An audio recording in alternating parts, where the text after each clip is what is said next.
nesta primeira reflexão, eu começo algo que é importantíssimo que entendamos. Algo que vai valer para todos nós.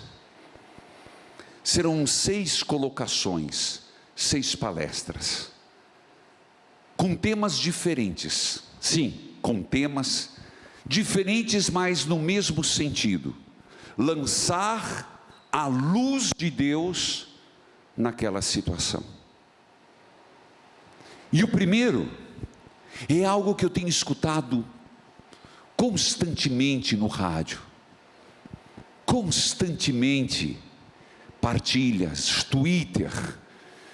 Eu tenho certeza que você, meu irmão sacerdote, também escuta na sua paróquia. Como lidar com a tribulação? Como lidar, vou falar no plural, com as tribulações? E eu escolhi nesse retiro ficar na palavra de Deus. Claro, inevitavelmente às vezes vou citar um santo, outro, citar um documento da igreja, mas nesse retiro, como eu tenho falado, o carisma da obra evangelizar é preciso, é leitura orante. E portanto, existe algo importantíssimo: você aprender a lidar com a Bíblia.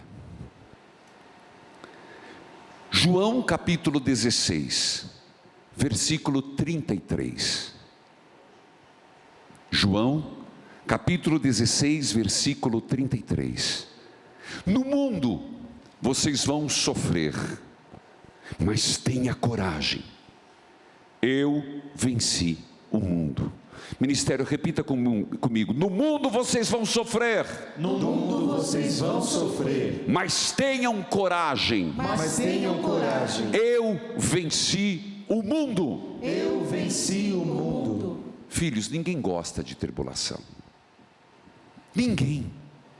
Eu duvido alguém em sã consciência que diria: eu gosto de tribulação. Gosta nada, meu filho. Mas a tribulação chega de surpresa na vida da pessoa. Ela não escolhe idade, e às vezes, meus irmãos, está tudo tranquilo. A gente pensa: meu Deus, como as coisas estão boas, como as coisas estão indo bem, como as coisas estão, uma fase boa da minha vida. Mas de repente, começa o vendaval, começa as complicações, e nós acabamos ficando muito perturbados. Sem dúvida, os problemas nos deixam perturbados. Se não deixa perturbado é porque não é problema. E a questão é: e aí? Eu vou dizer, deu tudo errado?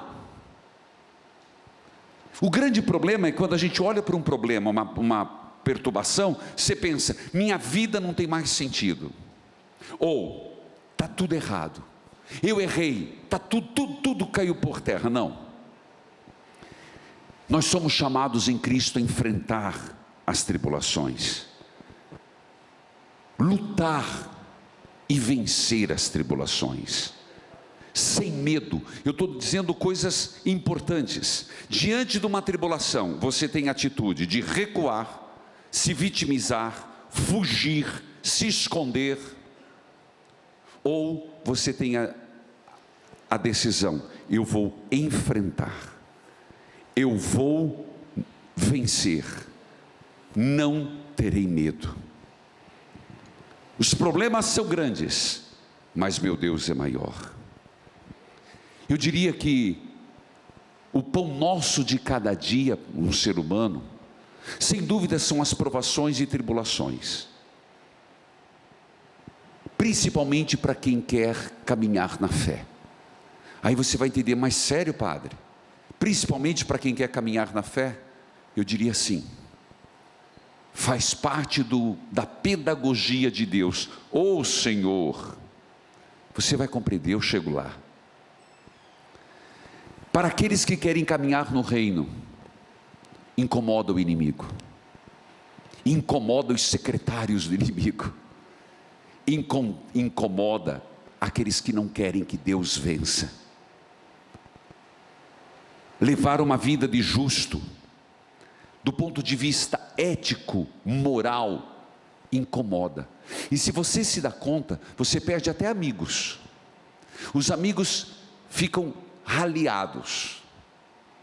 Tem muito amigo para tomar. Hoje sextou, hoje é sexta-feira. Eita, não vai tocar não, minha filha. Já estava se animando, né? Estava pegando a sanfona. Já estava na sanfona. Eita, esse pezinho no mundão de Deus. Chega sexta-feira, muito de amigo na cervejada. Se você chama para um churrasco, ainda mais se é de graça, o preço da carne, meu Senhor da glória. Se você chama para ir para a praia, vamos dividir, vamos lá na casa de praia, enche de caboclo. Tem gente dormindo até na janela, colchão para tudo que é lá. Na hora de pagar, das contas não paga nada. Mas chama para rezar, chama para ir visitar um doente, chama para ser voluntário num asilo, chama para ser voluntário num hospital, chama para ir dar catequese. Ah, meu filho, é capaz de subir até do teu grupo de WhatsApp. É impressionante. Eu estou brincando com as coisas, mas é isso a vida real. É ou não é? É ou não é, ministério? É isso que acontece. E aí nos dá a impressão, mas será que eu estou fora de padrão? A vida de um justo, por si só, ela incomoda. Olha para Jesus, olha para os santos. A maioria dos santos tiveram inimigos, dentro e fora da igreja, porque a presença, a vida ética, a vida moral em Cristo, incomoda, causa inveja e discórdia. Por isso, Jesus diz: quem quiser ser meu discípulo, renuncie o comodismo. Essa frase todo mundo conhece, mas não entende. Renuncie a si mesmo, tome a sua cruz e me siga. E se renunciar a si renuncie seus caprichos, renuncie os seus amigos de boteco, renuncie os seus amigos de farra, renuncie o teu gosto, que é de ter uma vida mansa, tranquila. Vida boa, seu vigário, deitar na minha rede e tomar minha fresca. Vida boa é sair com os amigos, que eu tenho que aproveitar a vida. Olha a palavra, como se servir a Deus não fosse aproveitar.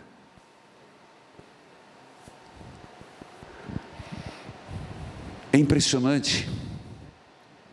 Jesus disse: segue-me. O grande problema é que nós temos uma visão errada da missão de Jesus.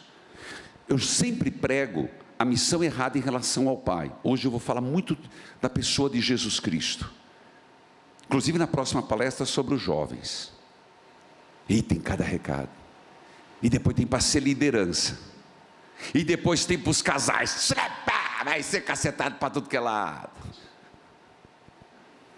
Jesus, se nós temos a triste e infeliz ideia de seguir um Jesus Cristo triunfalista, de seguir Jesus Cristo sem cruz, estamos errados. Não existe Cristo sem cruz. São João da Cruz tem uma frase lapidar: se quiseres chegar a possuir Cristo, jamais o busque sem a cruz. Se quiseres chegar a possuir Cristo, verdadeiramente Cristo, não o busque sem a cruz. E vou dizer que hoje se fala muito de Jesus, muita teologia furada, cuidado meus irmãos, nunca se falou tanto de Jesus. E no Brasil nós temos um fenômeno de canais cristãos. Estou fazendo uma crítica. é do Brasil, viu? Não existe isso no mundo. Existe um outro, Estados Unidos, Irmã Angélica, uma potência, e outros lugares, mas é no Brasil tantos canais cristãos. Cuidado com a teologia que prega, cuidado com a eclesiologia que prega, a cristologia que prega, cuidado. E quer uma medida? Aquilo que eles falam é a cruz, é Cristo sem cruz, não é verdadeiro. É uma boa medida. Cuidado. É impressionante,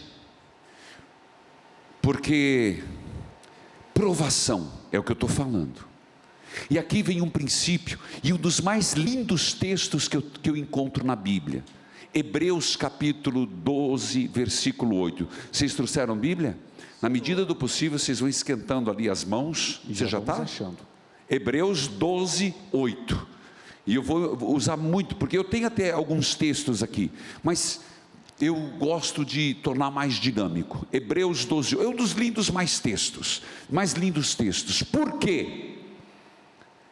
Se você é pai, você corrige o filho? Corrige. Por quê? Porque ama. Você diz não para o teu filho? Sim, porque você ama. Filho, não põe a mão no fogo. Filho, não vai aí que você cai. Filho, não vai, faz isso. Deus é pai ou não é pai? Vocês estão em dúvida? Não. Nenhum. É pai. Ah, bom, Nós estamos aquecendo as mãos. aquecendo as mãos. Quem achou primeiro? Marcos Vinícius. Hebreus, ele está no índice. Você me deixa ver você andar no... pelo amor de Deus. Ô Senhor da glória. É Novo Testamento, tá?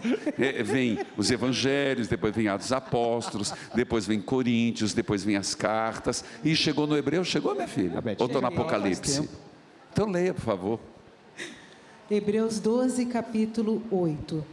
Pois o Senhor corrige quem Ele ama e castiga quem Ele aceita como filho.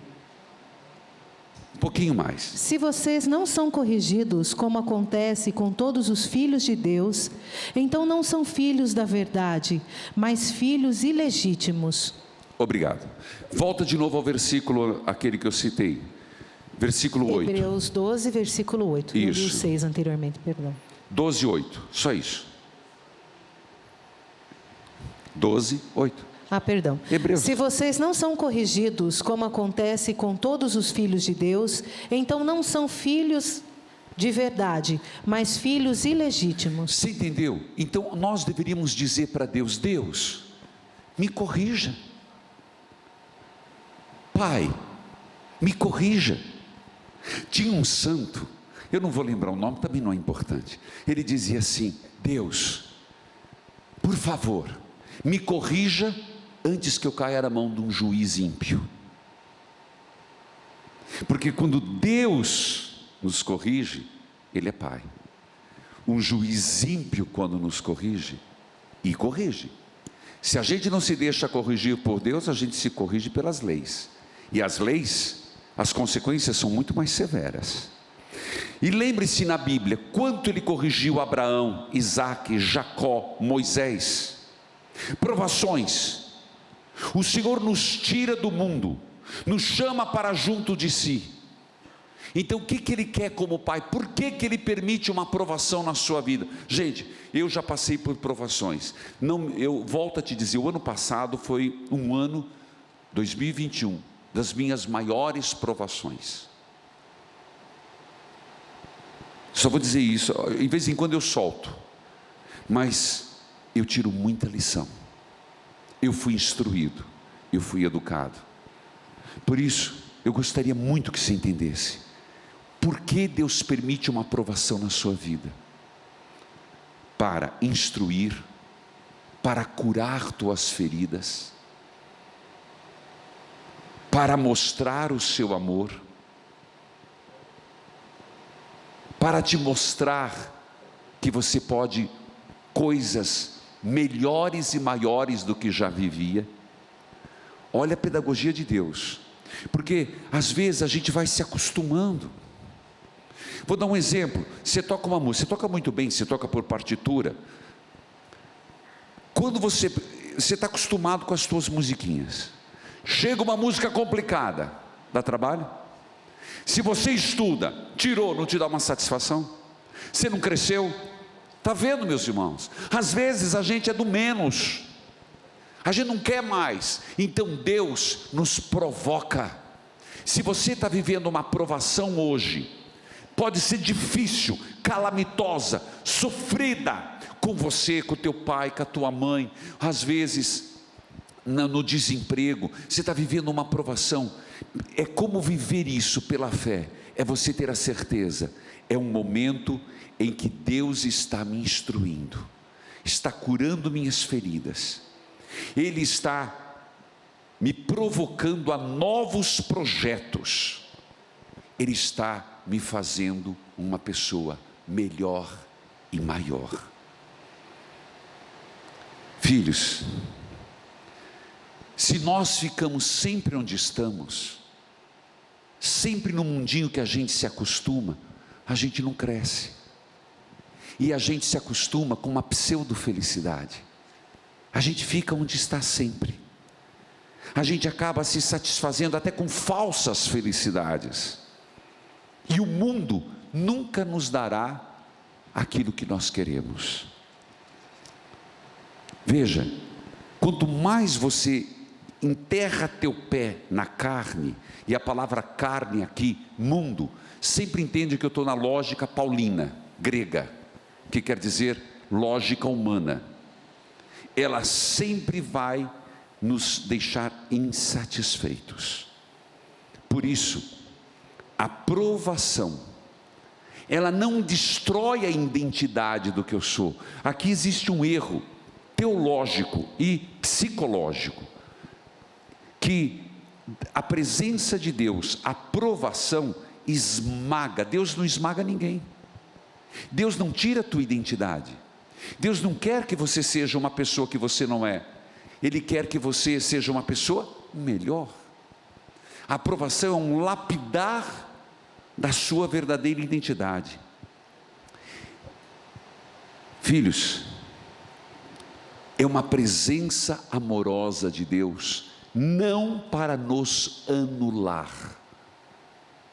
Às vezes nós temos uma impressão de que nós vamos ser anulados por Deus, e aqui só passando, Pedro, Jesus anulou ele de ser pescador de peixe? Não, fez pescador de homens.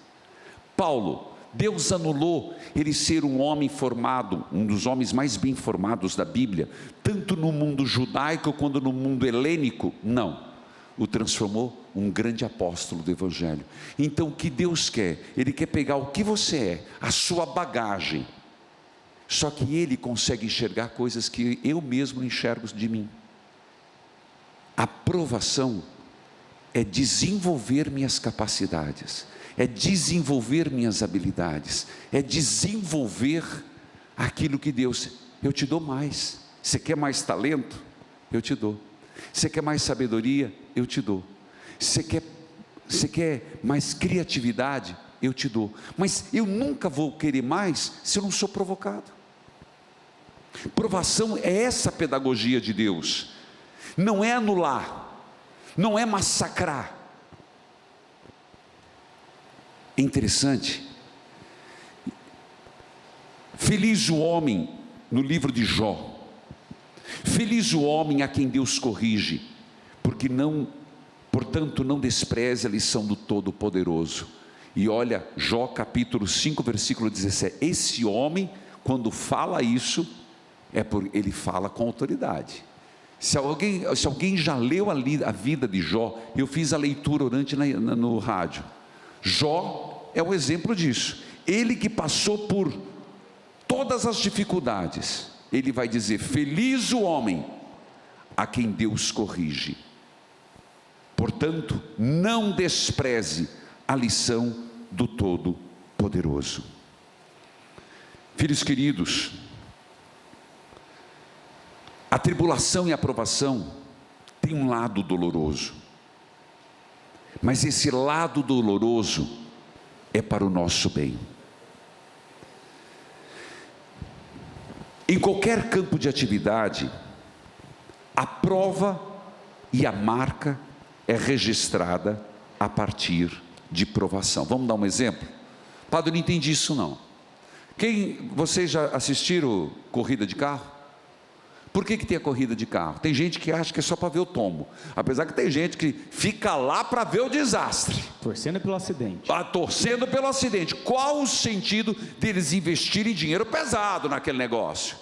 Para provar, para pôr à prova o pneu, o motor, a aerodinâmica. Não é para isso?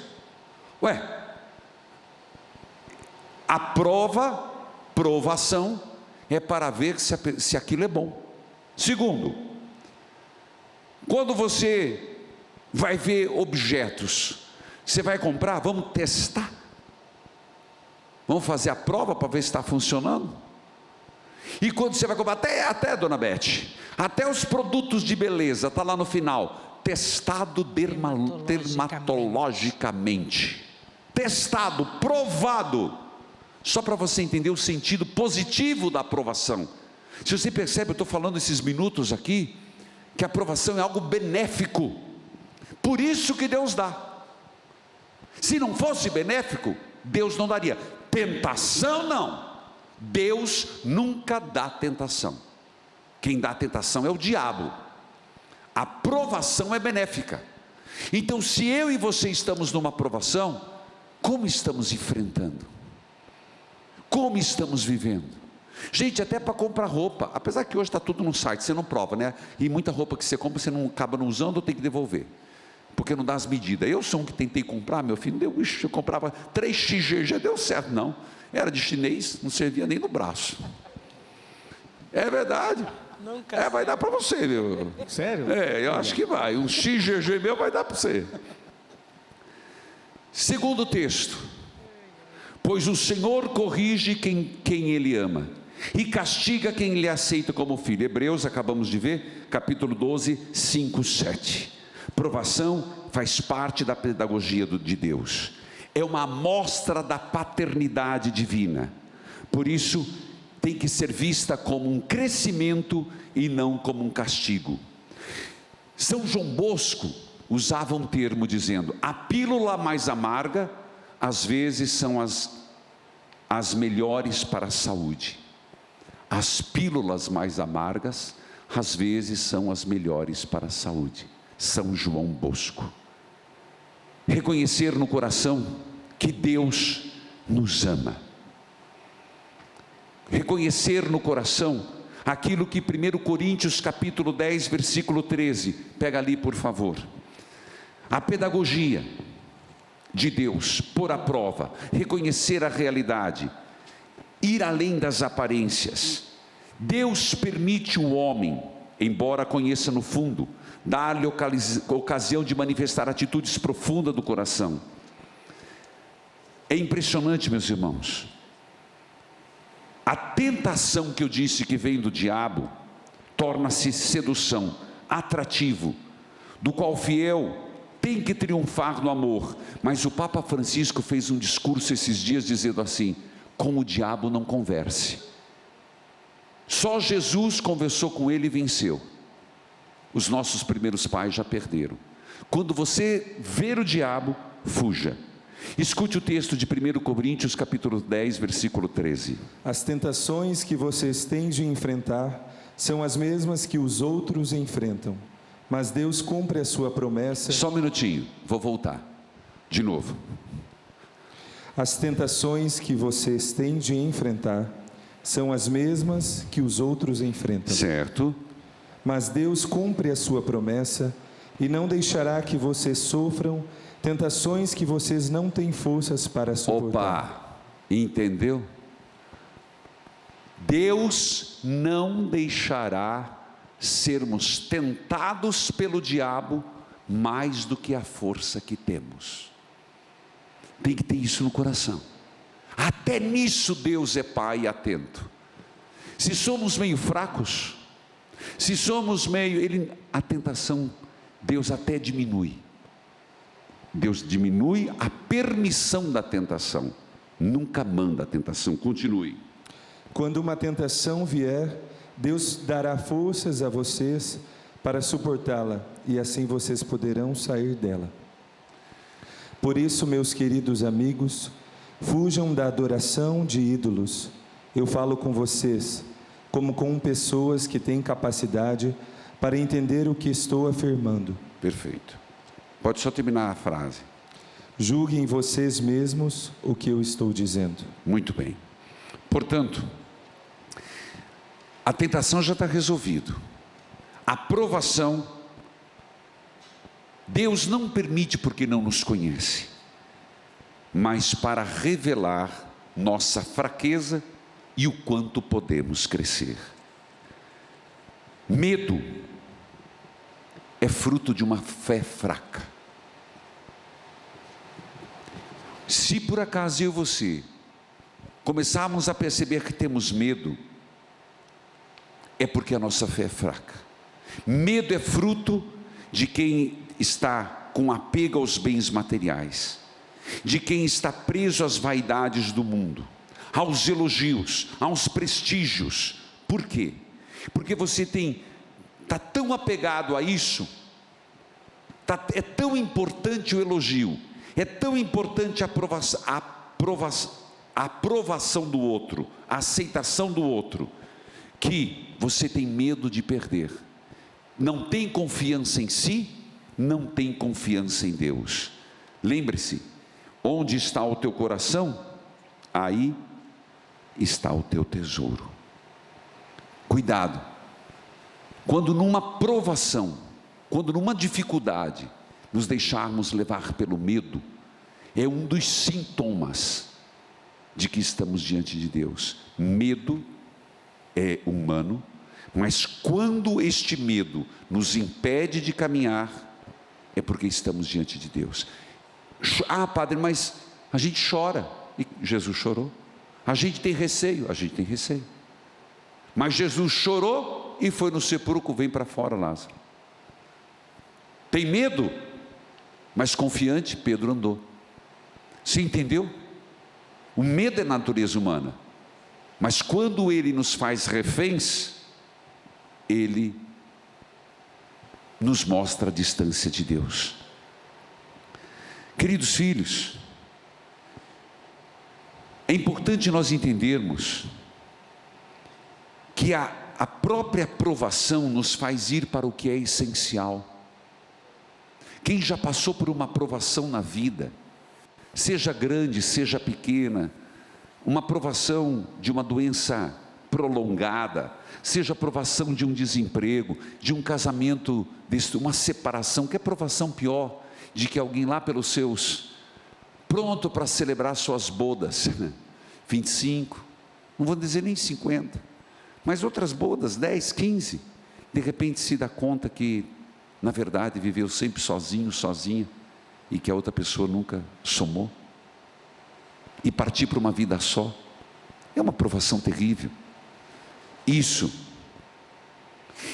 tem um poder na nossa vida muito grande, destrutivo ou de crescimento.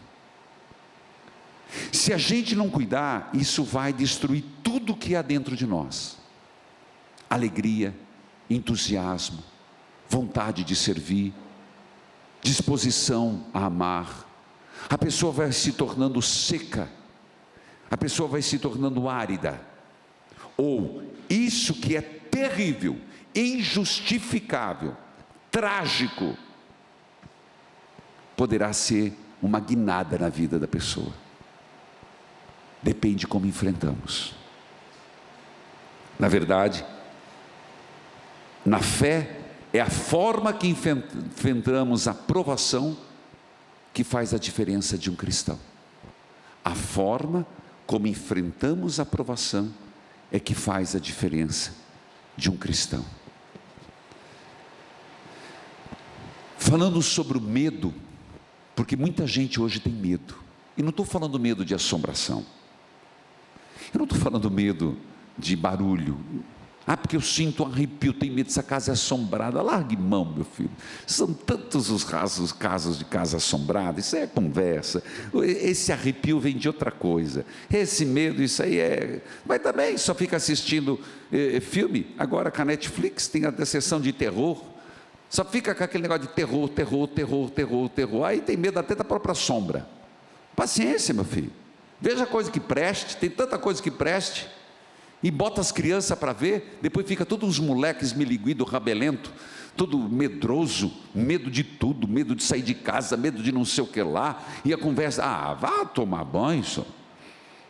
Tem coisa errada ali. O medo vem de uma ameaça imaginária. O medo é um sentimento de impotência, de que exista um perigo, uma força maior. Como vencer esse medo? Esse medo se vence pela fé. Fé em quê? Em Deus. Esse Deus que nos acompanha, esse Deus que zela, esse Deus que cuida, este Deus que não nos deixa só, este Deus que nos ajuda a vencer. É só olhar naquele clássico texto da tempestade acalmada. É um fantasma. Hoje tem muita gente que é capaz, Jesus não aparece não. Nossa, se o Sagrado Coração de Jesus aparecer, meu Deus, segura lá no céu. Porque se aparecer um anjo, a pessoa vai falar, serra elétrica, o Jason, como é que é aquela boneca horrorosa? Anabelle. Anabelle. Está tudo isso, tudo é um fantasma. Engraçado, você vai ter uma visão beatífica do céu, você vai ver um fantasma. Nós estamos assim, os apóstolos também. Era Jesus, é um fantasma. É engraçado essas coisas. Sou eu. Por isso que eles tinham medo. Eles não identificavam mais Jesus. Eles não reconheciam mais Jesus. E ali, por isso que o texto, não vou falar, mostra a distância. Jesus vindo, tem toda uma simbologia. 3 horas da madrugada, 3 horas da madrugada. Alegres na esperança, fortes na tribulação, perseverantes na oração. Não esqueça que este é o ponto. Romanos, capítulo 12, versículo 12.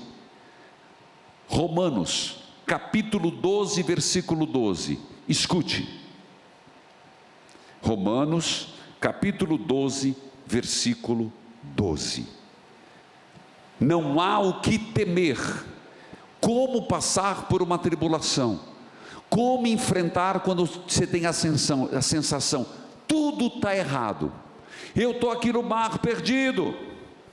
Eu estou aqui sem noção para onde vou. Eu estou com uma família perdida. Eu estou com pessoas da minha família desastradamente no mundo das drogas, desastradamente no alcoolismo, desastradamente eu perdi a percepção da realidade. Como que eu ajo? Romanos, escute. Que a esperança que vocês têm os mantenham alegres, aguentem com paciência os sofrimentos e orem sempre. Repartam com os irmãos. Não, é isso aí. 12. Alegres na esperança. Anote ali. Alegres na esperança. Fortes na tribulação. Perseverantes na oração. Meus irmãos, tem tudo aqui, ó.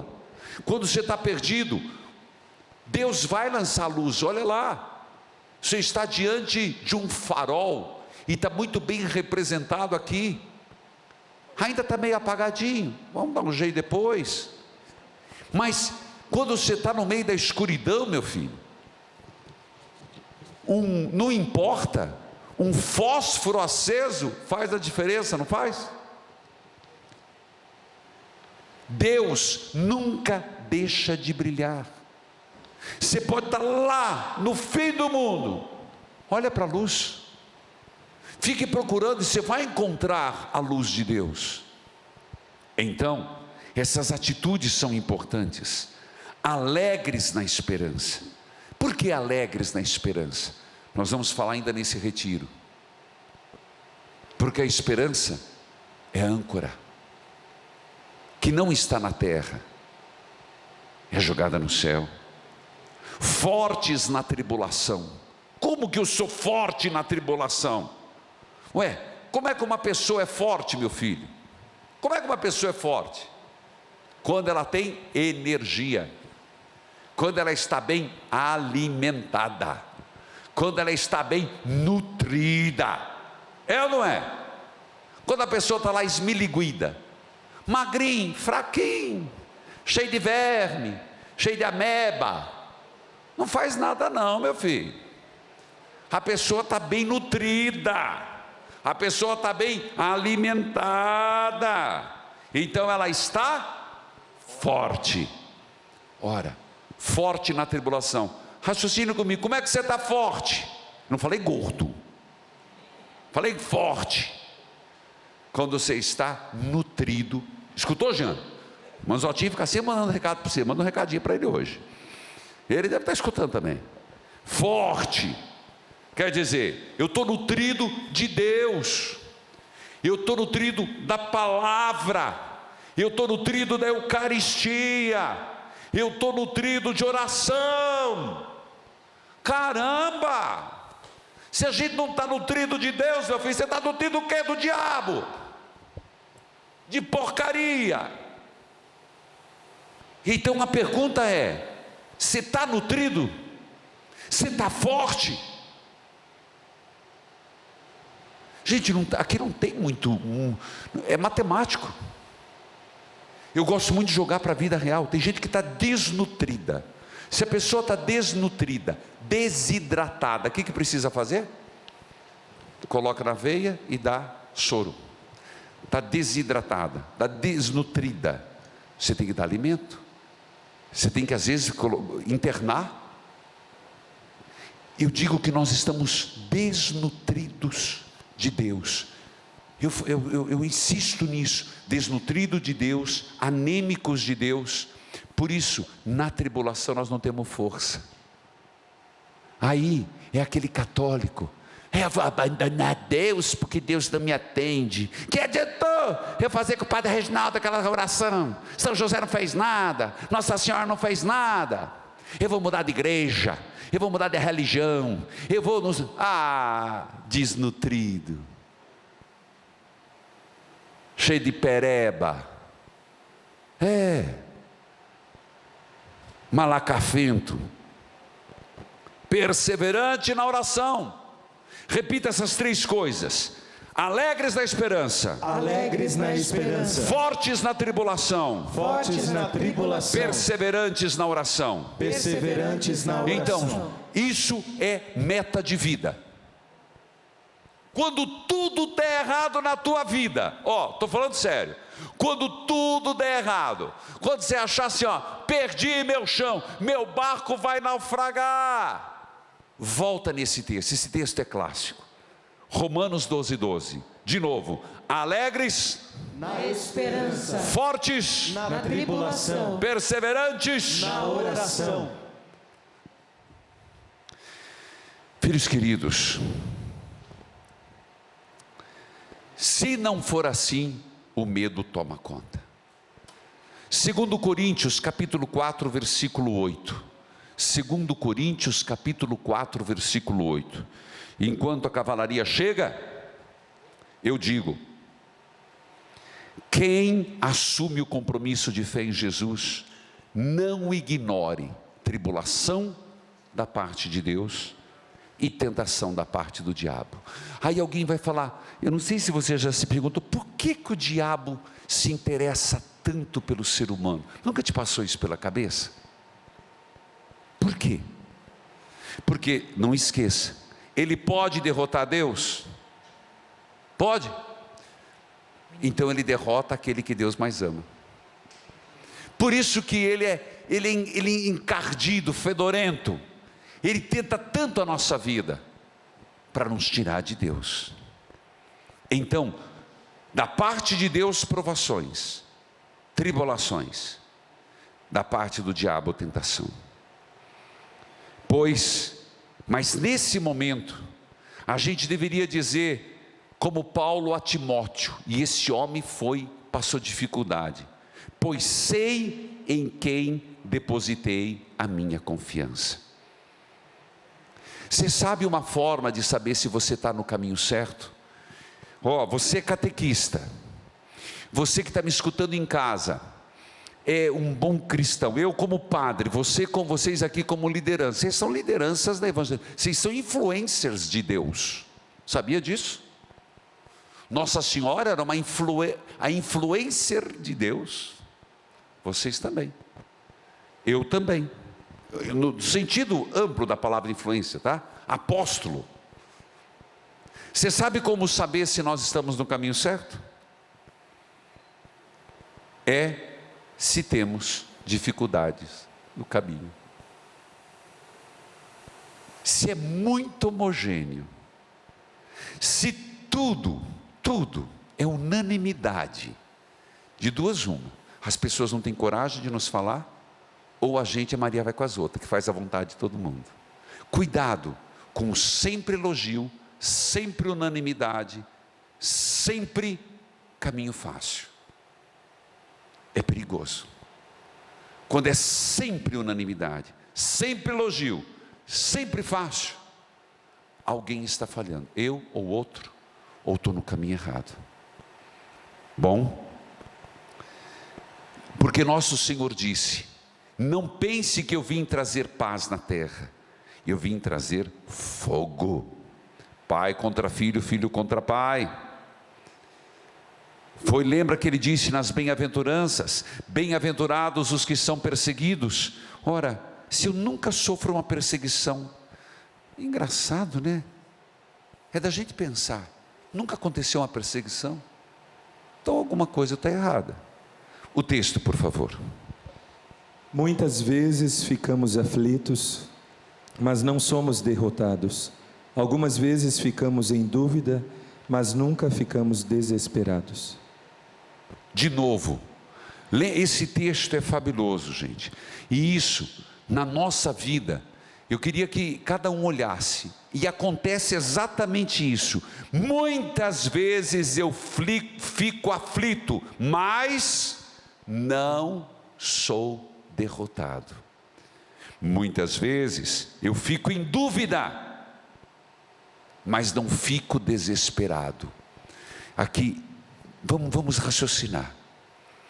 Aflição faz parte da vida? Faz. Aflição, o que é? Bem-aventurados os aflitos. Você tem que voltar sempre a Jesus. Aflito, quem está inconformado. Aflito, quem sabe que pode mais. Aflito, que sabe que há o que crescer. Aflito, que o mundo pode melhorar. Aflito, que a obra evangelizar pode ser melhor. Aflito, que o ano que vem esse retiro pode ser melhor. Aflito, que eu quero que a palavra de Deus chegue em mais casa. Aflito, o padre pedindo: torne-se um associado. Aflito, pedindo para que não falte essa sustentação aqui, do farol, e essa sustentação da obra evangelizar. E para mim essa sustentação chama-se associado. E se acha que eu não fico aflito quando chega no final do mês e a gente não sabe se vai dar conta de pagar a energia, se a gente vai conseguir pagar os funcionários, mais de quase 400 colaboradores, e você não acha que não há aflição quando penso em abrir novas emissoras de TV e rádio? Essa aflição todo mundo tem, até nos seus negócios, e quem não tem, é porque não ama o que faz. Se você tem uma lojinha, você está aflito, você quer melhorar, meu filho? Aflito do cara que vem pedir fiado, aflito do cara que passou a perna, aflito da pessoa que não entregou mercadoria. É ou não é? É. Se não for assim, meu filho, pelo amor de Deus, não é sangue de barata. Eu não tenho sangue de barata. Aflito sim, mas não derrotado. Dúvida sim, mas não desespero. Dúvida. Gente, por acaso eu consigo saber o que vai ser amanhã? Eu estou com o retiro pronto, nós estamos dispostos, mas e amanhã eu vou acordar? Dúvida de muita coisa que acontece na minha vida. Você pergunta: por que nessa altura do campeonato está me acontecendo isso? Dúvidas que a gente tem até sobre a fé. Padre, é pecado duvidar de Jesus? Não, a dúvida faz crescer. perguntas são sempre bem-vindas. O erro é não deixar, não buscar e não escutar as respostas. A dúvida faz crescer, Santo Agostinho. Mas nunca desesperado.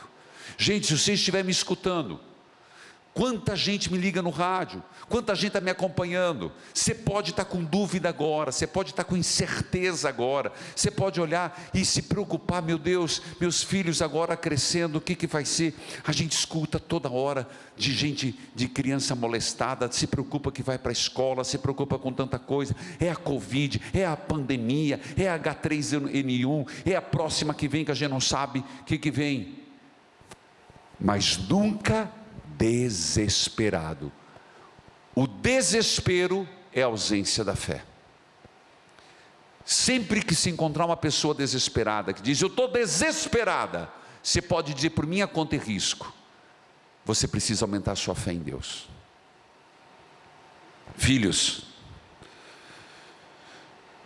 não perder a paz. Quando tudo der errado naquele momento na tua vida, não perca a paz. Não perca a paz na tribulação. Não perca a paz na tentação.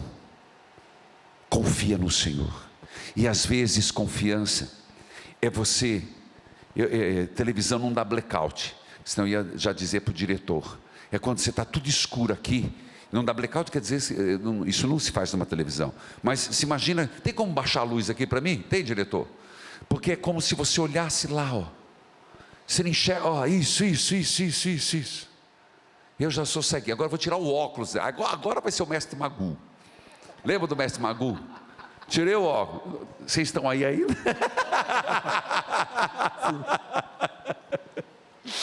Tem gente aí? Eu já não enxergo nada.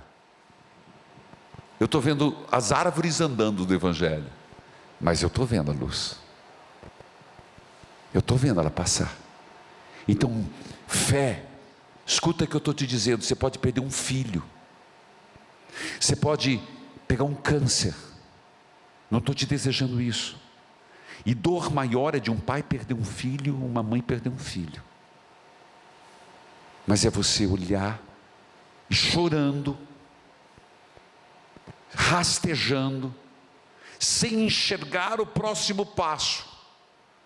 Você simplesmente se deixar. Tem uma luz. E essa luz é Jesus.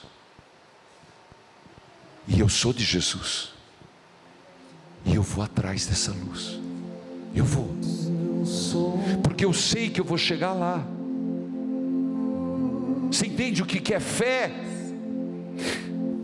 Você pode estar aqui, filho, cego, cheio de ferida. Você deve estar agora talvez chorando do outro lado, porque te aconteceu uma coisa horrível. Te aconteceu uma coisa agora recentemente. Você está lá dizendo, meu Deus. Mas eu digo para você, mesmo você não está enxergando o amanhã, com um monte de dúvida do que aconteceu, olha, e você vai ver uma luz lá no fim. Eu não gosto no fim do túnel, no horizonte da vida. E eu digo para você, vai, caminha.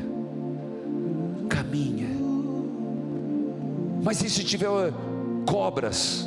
Lembra do Salmo, pisará nas cobras, Salmo 90, não te fará mal nenhum. E se tiver leões, os leões, Deus defendeu Davi na cova dos leões. E se tiver dragões, o arcanjo Miguel vai dar conta. E se tiver pessoas más, cairão 1000 homens à tua direita, 10.000 à tua esquerda, e tu não serás atingido. E se tiver um abismo, o Senhor me livrará do abismo, porque Ele é o meu pastor, nada me faltará. E você vai caminhando, com os olhos fixos, e quando você se dá conta, é Jesus.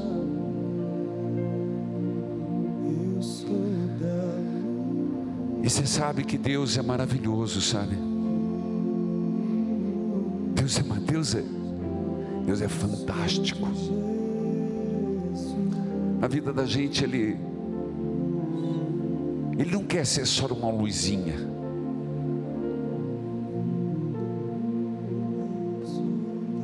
E se Ele diz eu sou a luz do mundo, Ele é o sol.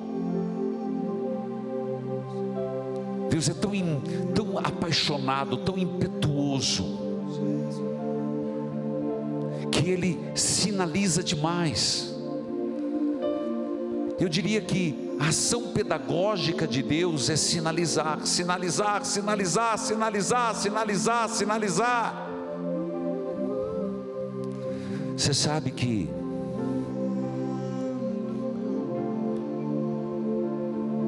Deus vai sinalizando. Ele vai sinalizando e vai sinalizando.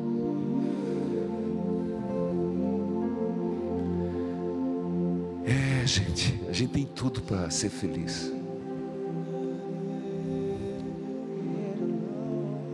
Feliz é aquele que nas aflições continua fiel. Tiago capítulo 1 versículo 12. Tiago, pode procurar na tua Bíblia. Você está em casa, meu filho? Daqui a pouco você toma água. Padre, eu preciso ir no banheiro, para um pouquinho. Daqui a pouco, calma. Não deu tempo de encher a bexiga ainda. Tiago capítulo 1 versículo 12. Em meio às tribulações o mundo nos aflige, mas nunca pense que Deus nos abandonou. Ele vai sempre sinalizando. Quando a gente pensa que já tem, Ele tem mais. Oh Deus, se tivesse aquela multidão lá, eu ia pedir palmas para Jesus. O sacristão está ali? O sacristão está hoje aí? Ele está dormindo. Palmas para Jesus. Toca o sino, sacristão. Que legal. Nunca pense que Deus te abandonou. Escute esse texto. E você que está em casa, marque. É mais um texto, é o 5º texto que eu estou dizendo. Tiago capítulo 1 versículo 12. Escute. Feliz é aquele que nas aflições continua fiel, porque depois de sair aprovado dessas aflições, receberá como prêmio a vida que Deus promete aos que o amam. Repete, por favor, Beth.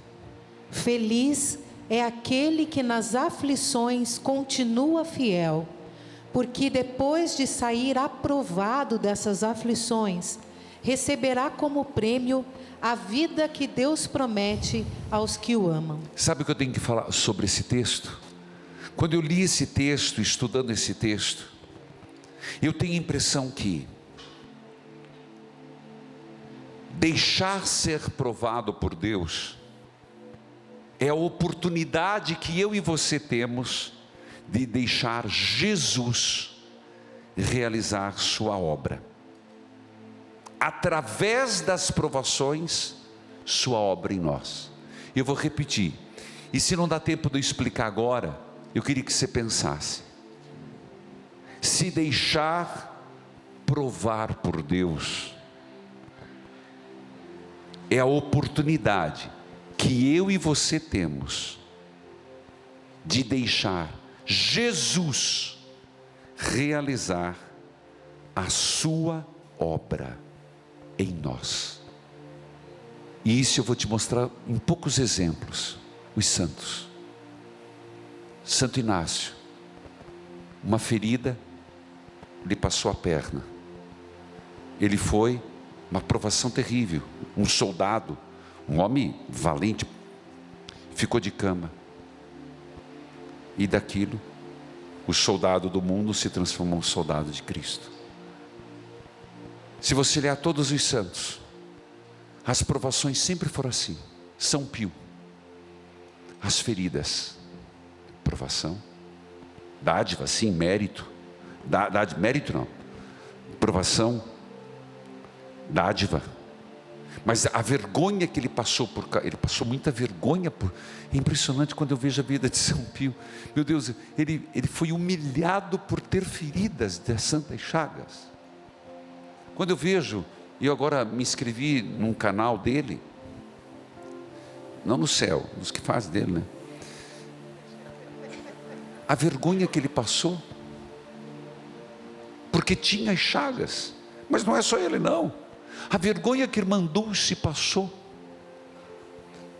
a vergonha que Santa Rita de Cássia, porque eles olhavam para Santa Rita e dizia, viúva,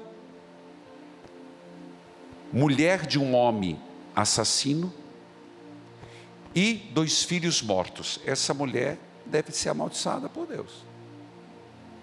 É impressionante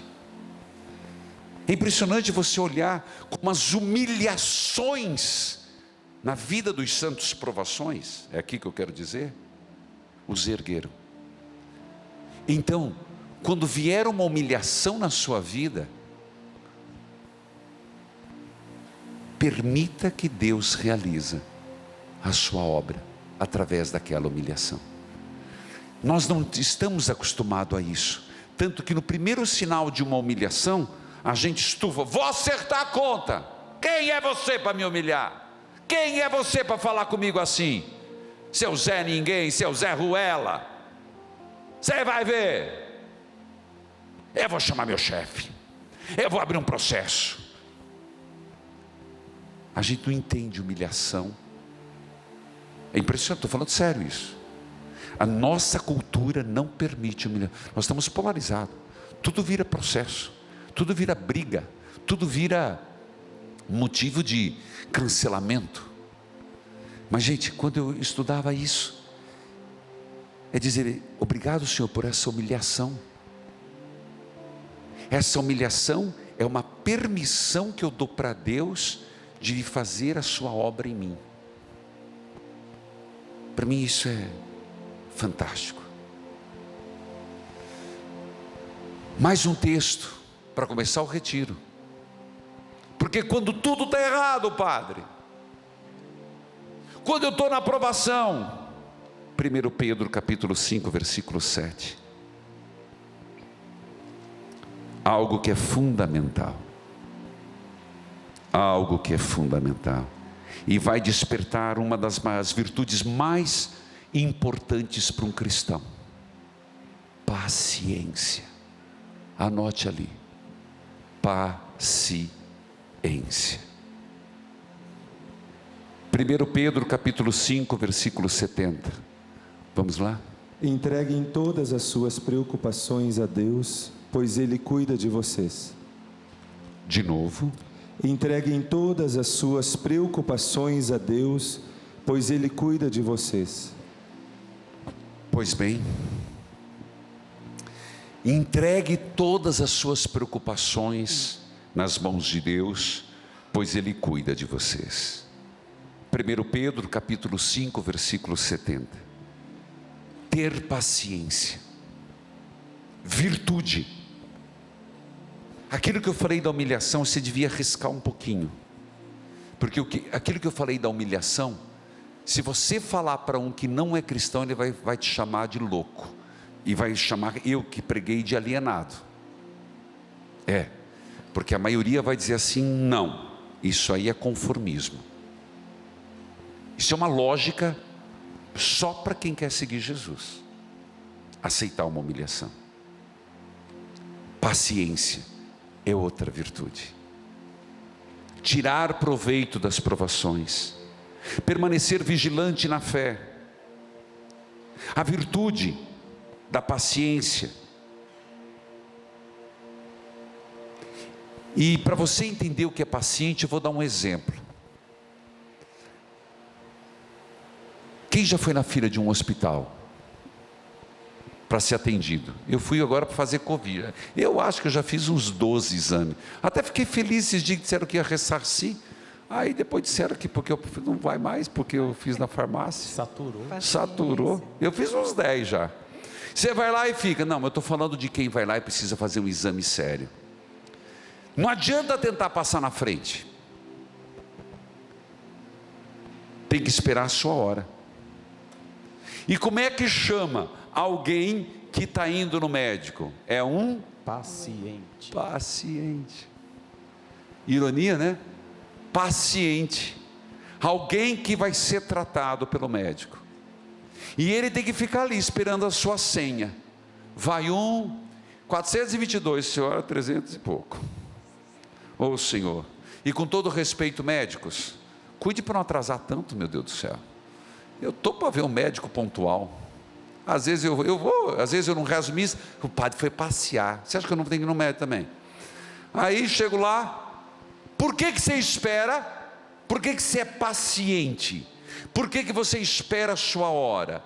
Por que você se submete àquilo? Porque você sabe que quando aquela porta abrir, vai ter alguém com maior conhecimento que o seu e vai conseguir tratar sua doença.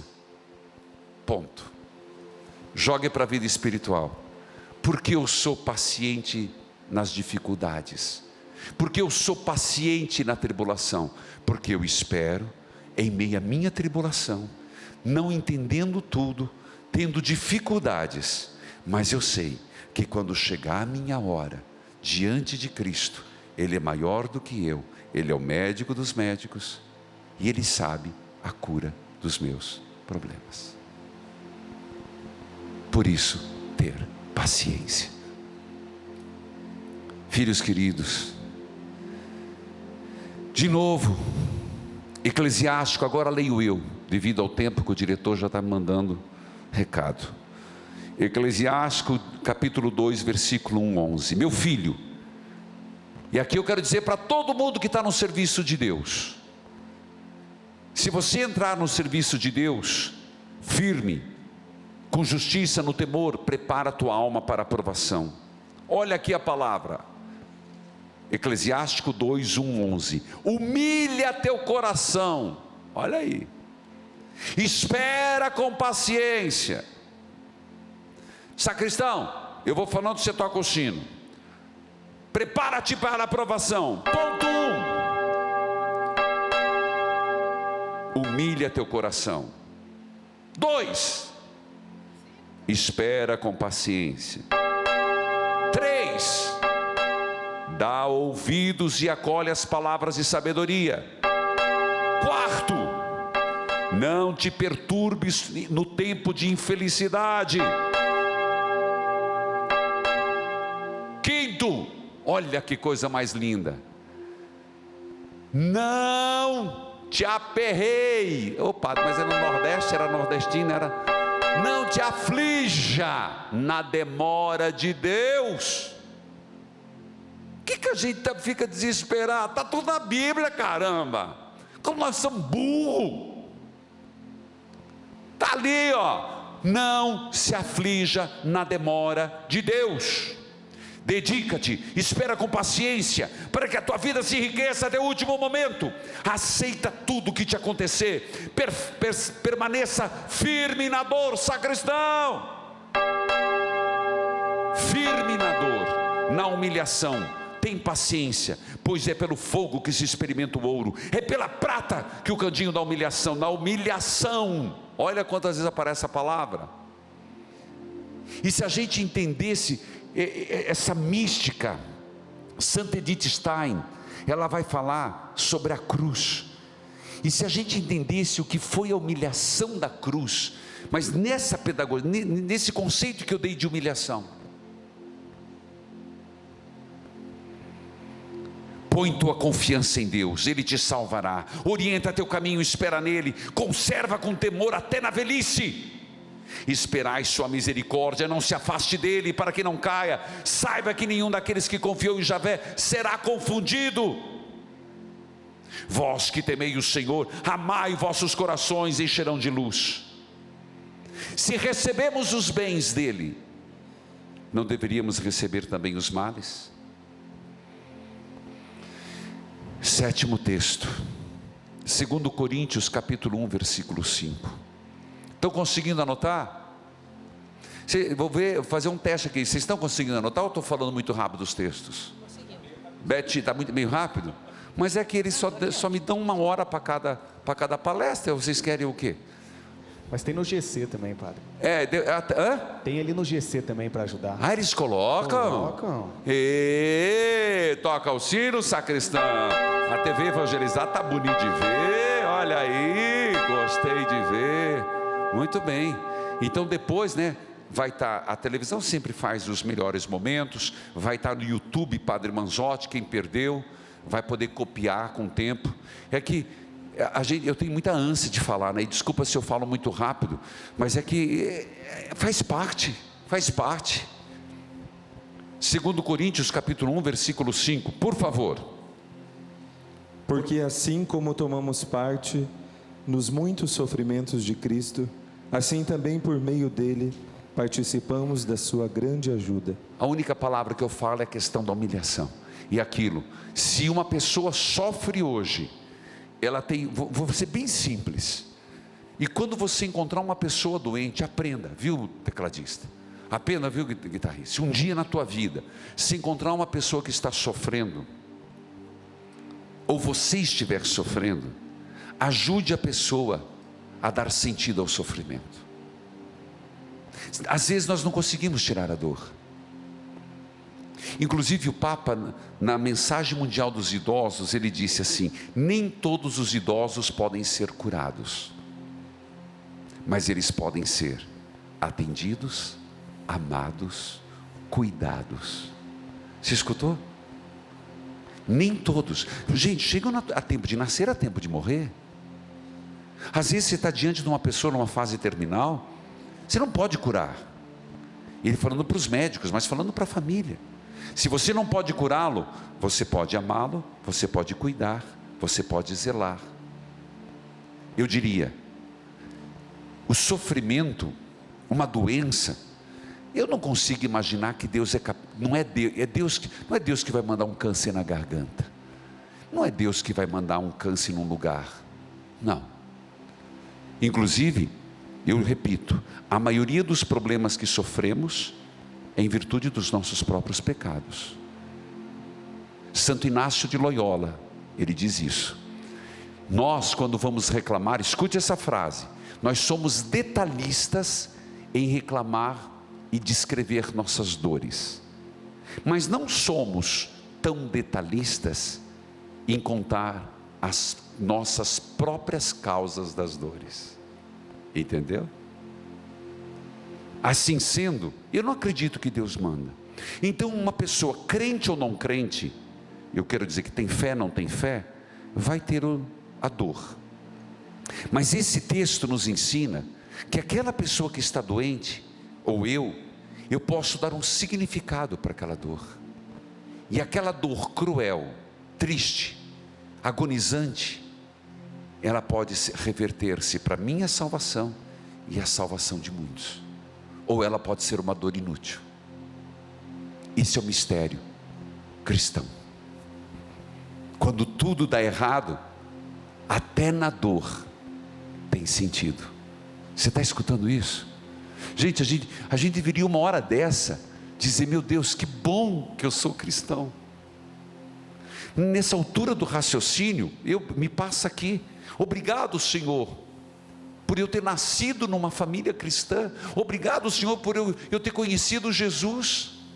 Porque até num câncer eu consigo achar sentido para a minha vida. Até numa pessoa que não teve culpa nenhuma, nasceu perfeita, e porque não tomou a vacina de poliomielite, ficou a vida inteira defeituosa. Tem sentido. Só Jesus dá esse sentido. Do contrário, que sentido tem aquela vida? Vocês nunca param para pensar isso? Que sentido tem uma pessoa que nasce toda deformada, a vida inteira ali? Só Jesus dá sentido a uma vida dessa. E tirando Jesus, o que fez Hitler? Mate os homossexuais, mate os aleijados e mate os que não têm a raça pura. Estou te dando exemplo claro. Nessa hora, Eu tenho que dizer obrigado, Jesus, por eu ser cristão, que tem sentido a vida e a morte.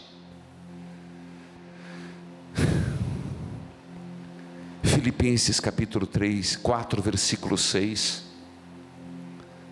Existem duas atitudes possíveis diante da dor. Quando tudo der errado na tua vida, tem duas atitudes que você pode ter, e é esse o texto, Filipenses 4, 6. Rebeldia ou fé? Rebeldia ou fé? Filipenses 4, 6. Acharam? Filipenses 4, 6. São Paulo escrevendo à comunidade de Filipos. Não se preocupem com nada, mas em todas as orações peçam a Deus o que vocês precisam e orem sempre com o coração agradecido. Repete. Não se preocupem com nada, mas em todas as orações peçam a Deus o que vocês precisam e orem sempre com o coração agradecido. Então, portanto, diante de todas as dificuldades, duas atitudes: rebeldia ou fé. A vida na fé tira o medo, nos dispõe ao serviço de Deus, um aprendizado de cada dia. Se eu não posso resolver os problemas hoje, eu vivo hoje com os meus problemas, confiando em Deus que amanhã os problemas se resolverão. Vivo hoje minhas incertezas, mas certo que o nascer do sol me trará a resposta de Deus. A rebeldia me faz o inimigo da cruz. A rebeldia me faz o inimigo de Deus. Portanto, não se trata aqui de simplesmente uma paciência passiva. Não se trata aqui de ignorar o sofrimento. Aquele que vive pela fé, ele fica destemido. Ele tem medo, mas ele arrisca por Deus. Não dá margem ao medo, porque o medo tira a paz. Quem espera em Deus, a paciência em Deus, ela gera coragem, ela gera mansidão, ela gera resiliência, é uma virtude ativa.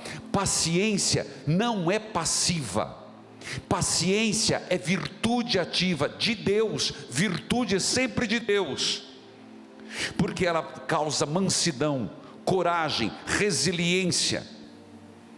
Ela não quer dizer passividade, ela quer dizer: eu suporto, porque sei que vai passar.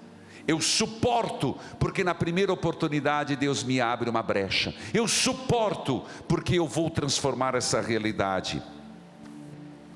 É uma tolerância com a nossa própria fraqueza, a paciência, a nossa própria. Uma pessoa que não tem paciência, ela não suporta seus erros, como também ela não suporta os erros do próximo. Nunca paciência será omissão, nunca será erro. Omissão é um grave erro.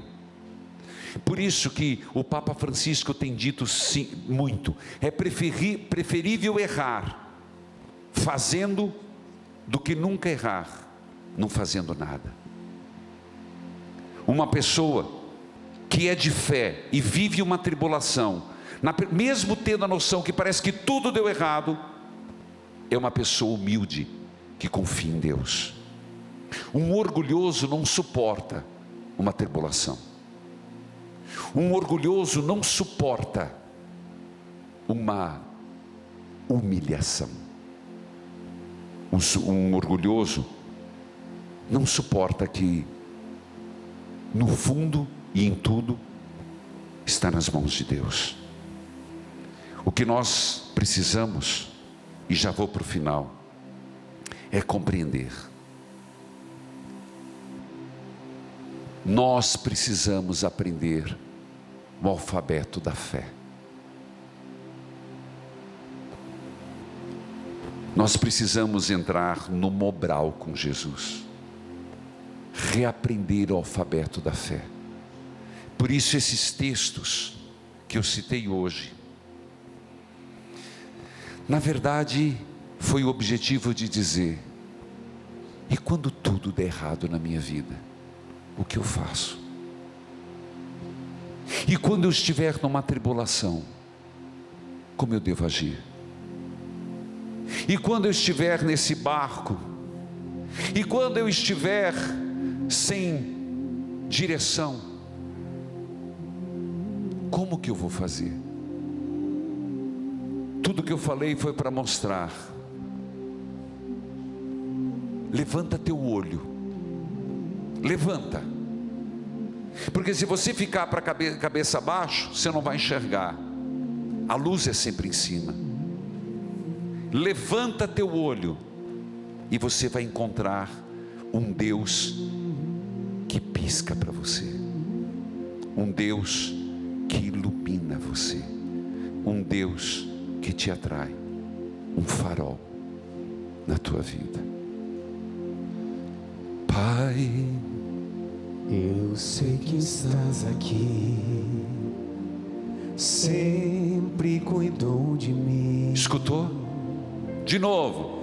Pai, eu sei que estás aqui, sempre cuidou de mim. Bateu a mão que me levantou, das trevas me tirou, das trevas me tirou. Pai, eu sei que permiti a escuridão em mim, mas teu amor não me deixou perecer, me fez renascer. Nas horas tão sombrias de viver, como é lindo ver o céu aparecer. O mal já se afasta, a luz invade a alma. Em oração solto a voz para dizer: eu sou da luz, eu sou de Jesus, que me tirou da escuridão, que me estendeu a sua mão. Eu sou da luz de Jesus. A noite escura já passou, o que era trevas, Cristo iluminou.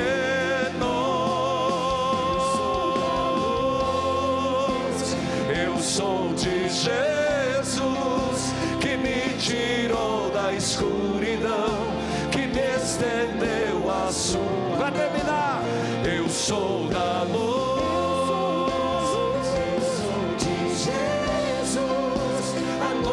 Escura já passou, o que é